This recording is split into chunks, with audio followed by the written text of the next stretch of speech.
Itulah dari anak ringkasan surat Al-An'am. Kenapa surat Al-An'am begitu mulianya sampai 70.000 malaikat itu ikut mendampingi malaikat Jibril menyampaikan ini kepada Rasulullah, karena saking mulianya surat Al-An'am ini. Jadi sampai akhirnya saking berkahnya itu tubuhnya akan utuh, termasuk orang-orang yang bisa istiqomah dengan membaca 300 kali surat Al-An'am. الحمد لله الذي خلق السماوات والأرض وجعل الظلمات والنور ثم الذين كفروا بربهم يعدلون. Saya begitu cinta banget sama surat Al-An'am ini. Surat yang lain juga saya cintai. Surat Al-An'am ini karena mempunyai keistimewaan yang sangat luar biasa dibanding surat-surat yang lain. Surat Al-An'am itu begitu mengisahkan Allah. Iman itu begitu besarnya sampai yang begitu menurunkan surat Al-An'am ini, ketika menurunkan surat-suratnya lain, malaikat Jibril menurunkan dengan Al-Quran kepada Rasul, itu hanya malaikat Jibril doang. Tetapi ketika surat Al-An'am, maka 70.000 malaikat itu mengikuti ketika turunnya surat Al-An'am ini kepada Rasulullah SAW.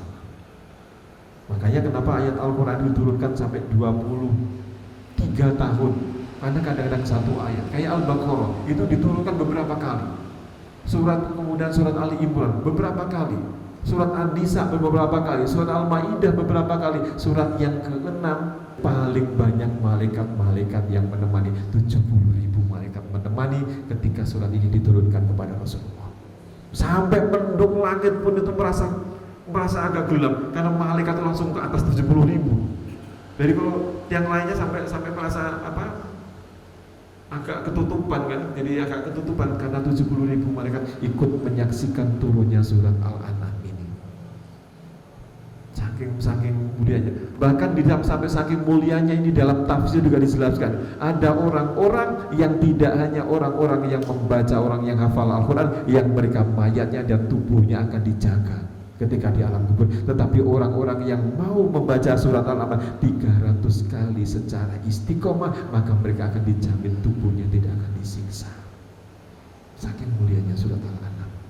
Sebenarnya kalau sholat itu dengan dinikmati dengan sangat, itu nikmat sekali. Mulai pertama Allahu Akbar, kemudian kita membacakan ya walhamdulillahi katsira, ya Allah Engkau maha besar, ya Engkau maha sangat sempurna, walhamdulillah wa subhanallahi bukratan wa asila, ya Allah Engkau maha suci pagi sampai sore. Kemudian kisah inilah kisah yang ada di dalam surat Al-An'am ketika Allah memberitahukan kepada Nabi Ibrahim, inni wajjahtu wajhiya lilladzi fataras samawati wal ardh. Nah, kita gitu kan, ya Allah aku hadapkan wajahku kepada Engkau yang telah menciptakan bumi dan langit, dan aku berserah diri kepada Engkau. Inna sholati wa nusuki wa mahyaya wa mamati lillahi rabbil alamin. Itu surat Al-An'am 162 kan ya guys ya. Itulah dari anak ringkasan surat Al-An'am. Kenapa surat Al-An'am begitu mulianya sampai 70.000 malaikat itu ikut mendampingi malaikat Jibril menyampaikan ini kepada Rasulullah, karena saking mulianya surat Al-An'am ini. Jadi sampai akhirnya saking berkahnya itu, jadi orang-orang yang besok yang yang tidak akan tubuhnya akan utuh, termasuk orang-orang yang bisa istiqomah dengan membaca 300 kali surat Al-An'am. Untungnya di dalam tafsir ini tidak disebutkan apakah membaca 300 ini satu hari atau satu semalam harus 300. Untungnya tidak ditulis apakah harus seminggu, apakah harus setahun, tapi gak hanya dituliskan hanya 300 membaca. Mereka akan dijamin bahwa mereka juga akan mendapatkan orang-orang yang hampir sama kemuliaannya. Cuman bedanya kalau orang-orang yang menghafal Al-Quran, orang-orang yang cinta Al-Quran, maka mereka bisa memberikan mahkotanya kepada orang tuanya. Itu bedanya. Nah, gitu Gus. Jadi kalau surat favorit Gus, nanti kalau favorit itu saya itu surat Al-An'am Gus. Itu favorit Gus, surat Al-Mulk itu harus hafal. Jadi karena memang kalau orang-orang yang siapa yang membaca surat Al-Mulk kemudian mereka meninggal, misalnya ya, selama 24 jam, misalnya saya membaca surat Al-Mulk jam 10, tiba-tiba Allah mengambilnya pada jam 2, maka orang ini akan dijaga, tidak akan disiksa oleh Allah. itu akan dijaga. Surat Al-Mulk. Maka itu adalah surat-surat yang istimewa yang harus pegang. Makanya saya tuliskan di sana. Kalau bisa sebelum tidur itu baca surat Al-Mulk. Kemudian kalau orang-orang yang baca Subhanallah wa bihamdi Subhanallah, orang yang sekali baca, kemudian orang yang bisa membaca 100 kali, maka dosa-dosa 50 tahun dan dosa yang sangat banyak itu Allah memaafkannya.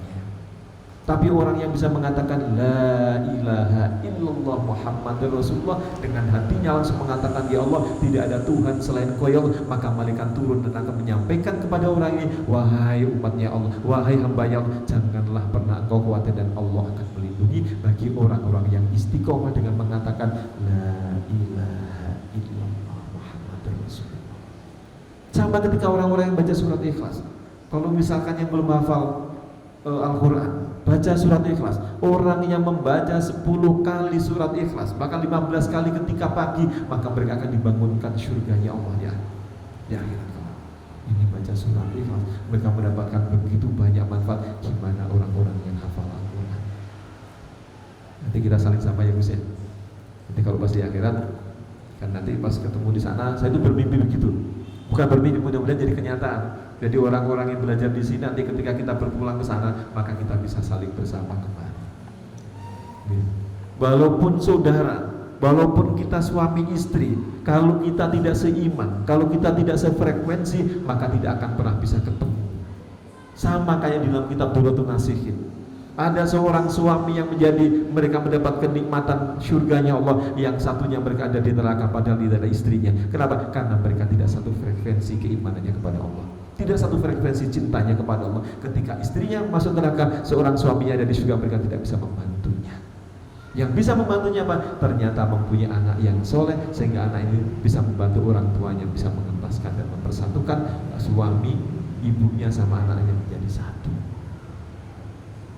Tapi kalau bagi orang-orang yang mereka ahlul Quran, walaupun mereka tidak hafal Al-Quran, tapi mereka peduli kepada orang-orang yang cinta Al-Quran, orang-orang peduli yang belajar baca Al-Quran, orang-orang yang peduli apapun mensupport orang yang baca Al-Quran, maka mereka juga menjadi ahlul Quran.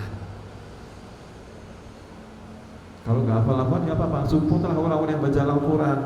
Jangan nggak disupport orang baca Al-Quran. Di rumah ini misalkan sampai nggak support baca Al-Quran, maka mereka dosanya belum tentu ketika mereka di akhirat dan bertemu dengan orang-orang yang hafal Al-Quran. Yang rugi siapa? Adalah orang-orang yang tidak berikan support kepada orang-orang baca Al-Quran.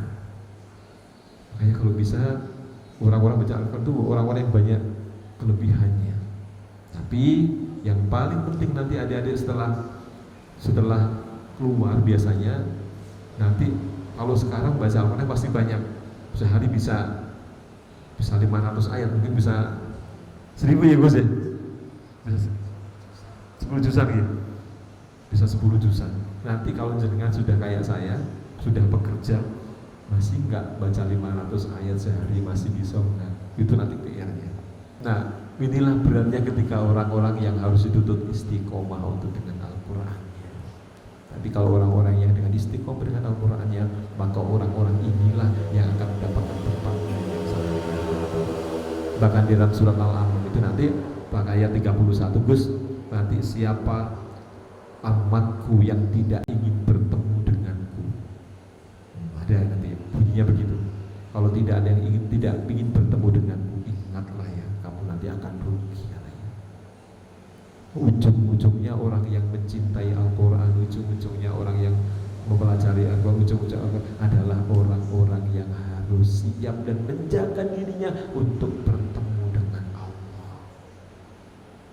untuk bertemu dengan Allah.